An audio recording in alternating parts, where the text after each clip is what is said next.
Muna puno to. Oke guys, namang yo kai pho langsung aget nang le chilo yo.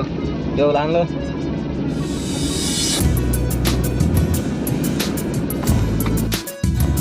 Yo dapat dia tulah. Merry Christmas, New Year 2023 dah yo ketok.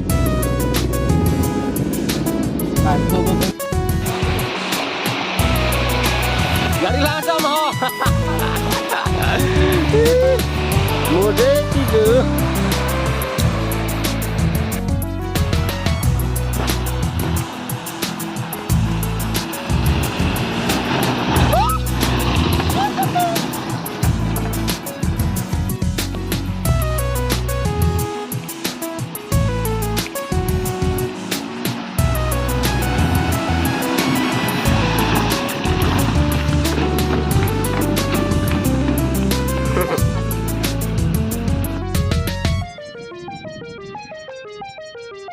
Oke guys, nak panggil parking place lo yo.